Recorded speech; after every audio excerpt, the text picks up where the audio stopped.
to mention once again, let's reiterate, both teams still have a fighting chance in making it to the finals, but they have to win the next two games. This game included. Right. So unfortunately, maybe for the team that will lose, no, it will really be tough for them to enter na the finals. No, we'll have to rely on other results as well. Meanwhile, rally ongoing, and first point goes to Francis Saura. Well, you know, in paper, when you look at the composition, good game today. A lot of household names that we're so used to watching. Medina with that power tip, it leads to this attack for Saura. It's back with the black shirts. Gampong will try, and down it goes. Well, Coach Oji Mamon obviously, you know, accustomed to using throughout the elimination, starting Mads Gampong. But we know Rotter. That in the elimination round, Cotabato having to leave for a while to do training duties. Yeah. As you mentioned, dahil sila nga yung ating national team, they were gone for a while. Obviously, you know, nila only lost once in the elimination. I think it was from Taiwan. Yep. They look really impressive. And that last game, it could be fatigue, you know, the fatigue factor, because obviously they're a lot better than the numbers we showed during the pregame. And Chao Uman fighting chance to enter the finals. But what was also surprising is the blocking of Cotabato, just 2 in that match. So you know that they have to work on that in today's game. Pre-game hero Austria with a powerful spike straight to Sumagaysay. Rallies for both teams. Oh, what a serve. Unable to capitalize though are the white shirts. Sumandal. Ooh, what a dig. Dug up by Austria. But that was a poor second ball for Imus. The start of this match in this first set, second ball, he went up for that. In that match and started making mistakes, and he's not used to that. He's used to having players who are level-headed, composed, and enjoys their matches. His infusion of new players could also be a factor to that loss. But yesterday, they focused on showing up, which is and avoiding the line. 8-all here in set number 1, and again, Sumagaysay with a rejection. In the middle part, actually the start of the first set. This time more pumped up, taking the lead once again. So more emotion coming from the captain. And another rejection. Polvorosa. It's now with Cotabato.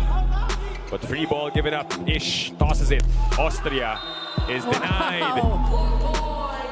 And Check this out. This is block number 3. Actually, it was Mads Gampong, but Sumagaysay was right there with him. This is the biggest lead so far of the match for any team. Make that 4 points now for Cotabato. Look at that great serve by Wewe Medina. Overpass, 3 point. Good set to avoid the blockers. Ooh. And an ace for Wewe Medina for AMC Cotabato. And it all starts from good serves from Wewe Medina. So far, that's the 3rd for Cotabato, none for Imus. Gampong takes that point back. Oh, everybody contributing. Or most likely, pasok na sila in the 2 finals. Wins. But you know, I mean, after the first game, you know, both the teams, Iloilo and Signal, will watch this to scout their future opponents. And coming off that break, a much-needed point para sa Imus. Really, they were able to activate the middles. Yeah. Which is a good sign naman. 7 points here in set number 1. Gampong. Over-received. The dump by Intal does not work. But it's back with the black shirts. Intal! With another trademark move. Something. Go nat na pangalan niya. He usually does that, yung mga no-look. Pero may double playing against Imus ITP. Let's see how he delivers for Coach Oji Mamon. And we have to mention, 6'6" player. Back row attack from Medina, popped up by Austria. Taneo with a save. It's kept alive by Saura. It is playable. Mangulabnan to Intal. Silang or Mangulabnan? See that? Hook shot. Bato. Rosales with a serve. Mangulabnan. A bit low for Intal, but still he's able to get it through. Said it, he's gonna get the point. Some way, somehow. types of attacks, di ba? Exactly. Pwede mong gawan ng variations yan para mas malito pa yung defenders. At Malabunga sticking to his... The set was kind of high, so he just outreached there. To 20. Maulabnan. Back sets to Sumagaysay. That was too quick for Imus to be able to react. Silang this time to JV. And better connection for the Plan really of Coach Oji is to milk the middles right now. They stay. Obviously, Imus, you have to start blocking. Some stuff blocks would change, you know, at least the demeanor of these players. And aside from defense, one of the few touches that he's had here in set number 1, really being checked by Silang. Looks ahead. It's back with the black shirts. Mendiola upset to Umandal, and it lands in front of Kim Malabunga. Zhao in that huddle. I mean, Cotabato only needs 2 points to take set number 1. So some urgency needed from Imus. And that point cut the lead down to 5. Yeah, they followed what Coach Shami said. Look at this. Combination play. 18 serving 23. Silang upset to Gampong, and the combination works. Check out the good first ball. And then Gampong natamaan. Silang to Intal. It's kept alive by the white shirts. Oof. But almost a miscue. A chance here for the black shirts. Sumandal gets that one. And Cotabato takes set. Oji. Check this out. Free ball ang binigay. And Cotabato taking advantage. Jao Umandal scoring. Happy with the chemistry of the first 6, so I'm gonna start a different. For Imus, they are trying to shuffle the players. For Cotabato, it's the same. Take a look at this replay first. It's an easy dump. Umandal, we did mention only 11 points in that match that they lost, no, to Iloilo. Now with 7 points, and just after the first. Serving 1. Good pass. Taneo upset to Malabunga. Sent back. Villanueva was there for the coverage. Austria getting a point for Imus. Got into the space of Umandal. This time Jao was there on his own. Goes for the attack. And it's inside for Jao Umandal. Well, you know, especially that game against Signal during eliminations when they were targeting Jao Umandal with the serves. Now Yeah. He will not let that limit his scoring. Combination for Austria. Silang upset. And it goes in for Rex Intal. And Silang obviously has acknowledged the fact that Rex Intal. Players like Hero Austria to step up, as Cotabato is not far from Signal when it comes to their height, which was a problem in that match. Coach Sammy needs his boys to come out with creative solutions for this height problem besides the work of Kim Malabunga, Dip Noreen. Ni Noreen a while ago, and it really goes to show for Coach Sammy Akailar na yun yung hinahanap niya. But you can argue that Cotabato has had more time because they actually went out of the country Yes. to train. Yes. And meanwhile, a point for Jera. Coach Shami gave our second referee, Erlindo Eusebio, the dagger eyes. Yeah. So that's what they're saying. A little more time, they're gonna be a really good team. Mistaken. And I actually have the lineup here from last time around. Pero yung black point muna ni JV Sumagaysay. If only liberos can be credited for those saves, no, for points. And an 8. Well, that's a clear point credited to Jan Rivera. And that prompts Coach Oji Mamon to call for time. Comfortable naman. Gampong will attack. And that works for Cotabato. Just a smart tip there, just realizing the defense. With a much needed point. And they were able to restore some semblance of great when they started to pull away. Right. that catapulted them to that 6-point run. But Austria says no run. 2. Back down to a 2-point lead for Cotabato and Reytane. 12-13, a short serve over-received. And Malabunga does the rest. Oh, but the second set for Coach Sammy has better chemistry. Yeah. And you can see Imus targeting Jao Mandala Yes. the past couple of services for Taneo. And they've been successful. Yeah. This time it goes to Medina. Gampong goes down the line. Teammates before in uni. Actually, there were blockers. Yeah. He didn't see any hands in front of him. Taneo back sets to Malabunga. And again, he scores. The middles are threats and not just in front. Look at that, like a back differential quick there. So to the side of Imus. 14 all here in set number 2. Combination for Gampong. Oh, it's been an exchange. Boy, you know, this conference, Mats Gampong has been playing really well. Yeah. He's another player that... It was too late. Yeah. 2-point lead now for Imus. Vince goes to Umandal and an open spot. And that was just a smart. Jan Rivera, the smaller blocker. And look who he targeted. Butas na butas dun, no, sa side ng Imus.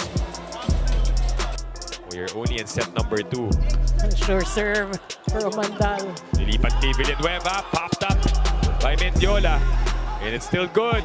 Rutiera, bit low. Rotor puts it up and free ball ang ibibigay ni Medina. The push. Vince back sets the Rotor and down it goes. Well, that's really using his height and not in Imus' defense. Look at that. That's a smart hit. Product of California State, letting them play longer minutes in set number 2. The adjustment does not work still for Imus. Taneo tosses it to Rivera. Oh, good Saved save. by Mangulapnan. Mendiola. Chance ball for Imus. Taneo goes to Anjo and Pertiera scores. You know that. Look at this. So credit Taneo really for what Ish can deliver. Mangulapnan goes to Steven and the drop is good for Steven Rotor. He's looking comfortable there right now. A little longer, like you said, longer. 18 all here in set number 2. Who can overtake? Gets Anjo again with the attack. Mangulapnan back sets the Rotor. Sent back to the black shirts. Vince. Back to him. And again, he scores. He is pumped up after that point. Even showing Jao Mandala. Rotor, because it's giving him the confidence here in the Spiker'S turf. That one is back with the Imus side. Polvorosa upset. Taneo. Good save. Popped up by Mangulapnan, who has been playing great defense. And yung talon na yun is Sumagaysay. Nailang pa siguro yung Imus. Laps there at the side of Imus because it was a chance ball. Look at that, and they were all just watching. Point game.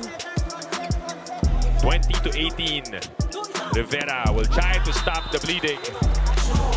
And able to... The 6'6" Rotor there. Look at that going down the line.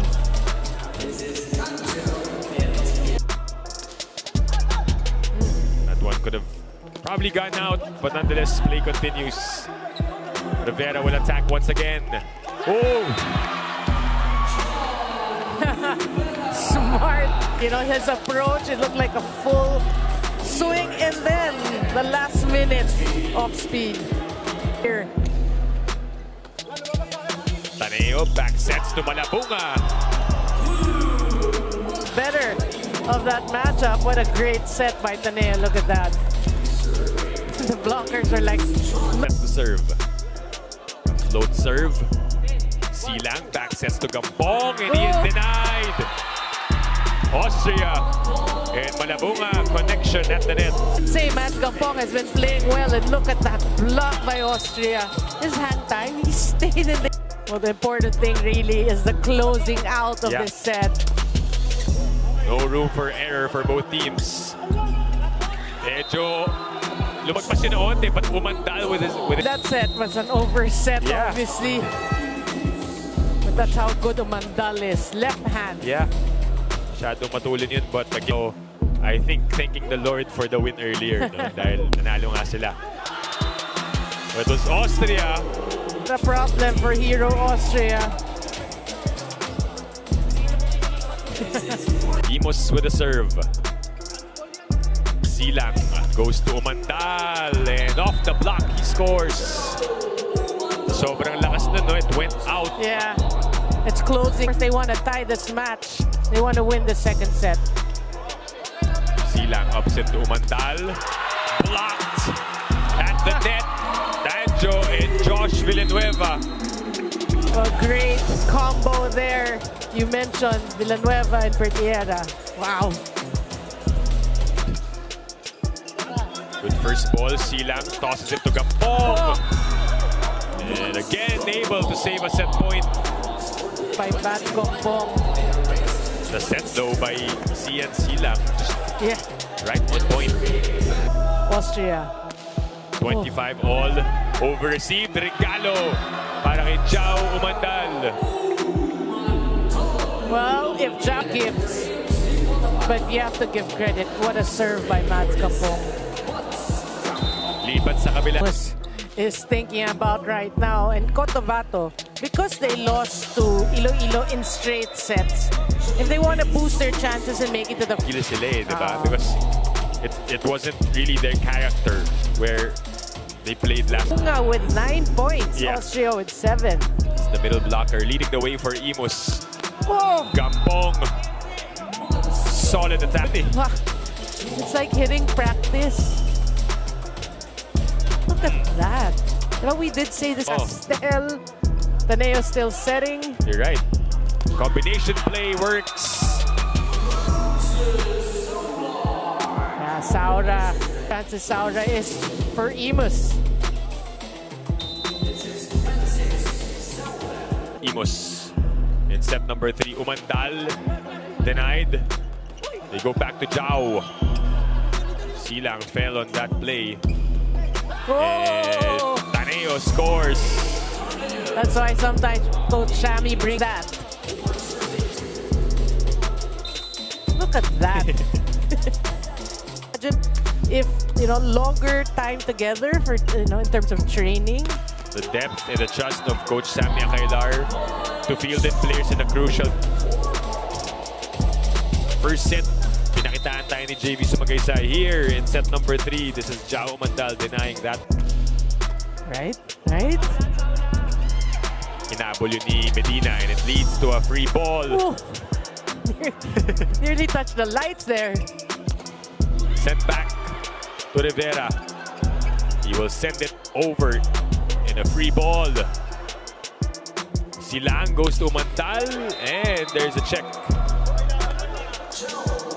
In this match, that looked like could have gone out, but nonetheless, Joe Mandal off the blockers. With 15 points. Another good serve. Taneo inangat kay Saura. Marmeto was there for the coverage. Ray goes to Castel. Medina's turn to attack. Picked up once again by Marmeto.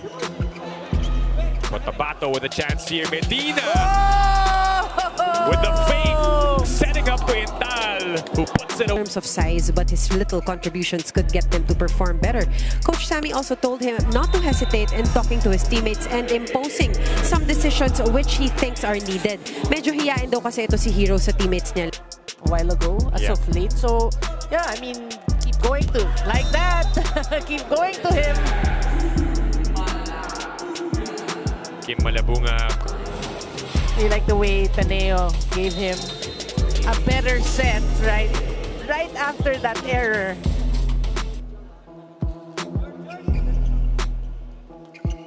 Back set to Gampong. Oh, saved still by Chavez, but a free ball here. Sumagaysay. Not the cleanest of hits, but they will take it. Nice. Kalituhan na kasi yung Imus din sa second ball.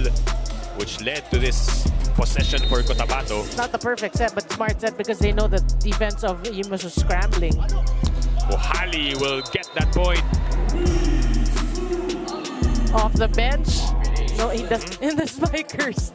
Yung mga bench players sila starting Pwede. quality na rin eh. Yeah. And the attack of Umandal sends... So can do the same so we can have 13 teams next conference. Ganun kalalim yung dalawang component. Yeah, I'm looking after looking at the, of course because of fourth. Yeah. 11 all so far here in set number 3. Joust at the net. It's with the side of Imus. Here comes Saura with the attack. Oh, what a dig. Dug up by Mendiola. Gampong will try.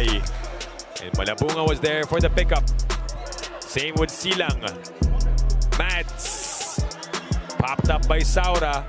Taneo tosses it to the other side. And Austria. Oh! That was not an easy play where Taneo had to set The back line, backcourt, service line. Yeah. And again, we always say that those are the hardest to hit when the sets come from Gampong struggling a bit here in the third set. Sumagaysay is blocked by Castel. Boy, what a read there. 1-on. 12 to 14. Taneo goes to Castel. Wow. Right?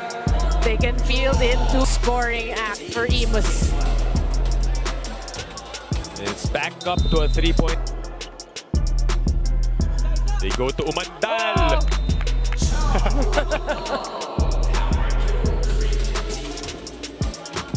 Well, you have to credit Silang feels like that. Gusto ulit. Puntahan si Austria. Sent back. Marmeto upset. Hero again. Umandal on the second ball. Taneo to the back row of Mohali. Oh, good save. Pancake saved. Over. Sent. And Taneo takes advantage.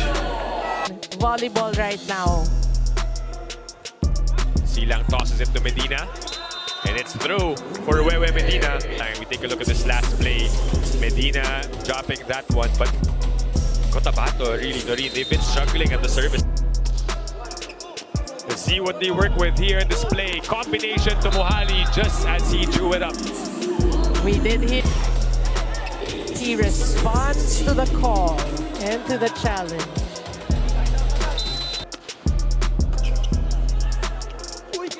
They go to Medina. And off the block, he scores. Magaysay actually drew 2 blockers.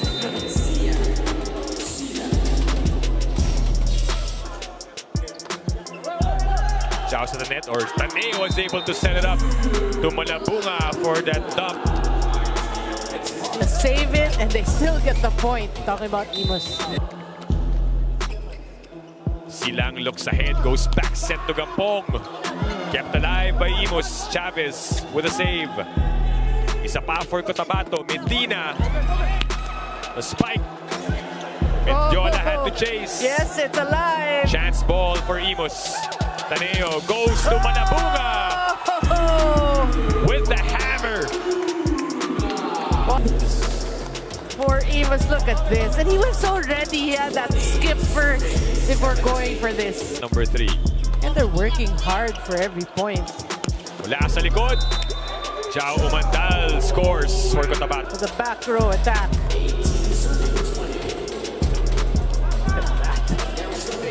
He's a front row attacker. You forget he's a back row.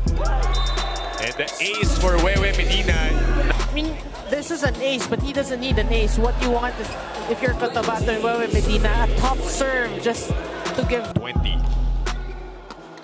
Malabunga overreceives and Umandal puts it away. It's like you pressed rewind, serious game face on. Gampong. Checked. Mohali bumps it. Austria ulit. Umandal for the pickup. Here comes Jao. Block. Mendiola was there actually. But not enough for Cotabato to save it. Huge stop by Francis Saura. Francis Saura meeting Umandal at the net. Meet me there at 7. 21 to 22. Taneo goes to Austria. And he scores the point. What a pass. You know what you like about Hero Austria? It's not all perfect sets, but he goes for every single set he gets. Yeah. Silang goes to Umandal. And it's scoring time for Jao Umandal. By Saura earlier, that he's not gonna make the same mistake. When you're playing against Cotabato, a hungry team also coming off a loss. Good serve for Vince Mangulapnan, an ace to tie this one up at 23 all. Also a player who joined this team late in the conference. Serve. Another good serve. Hahabulin yan ni Taneo. Bump set to Austria. And an error for Imus. And an anticlimactic way to end this amazing game between...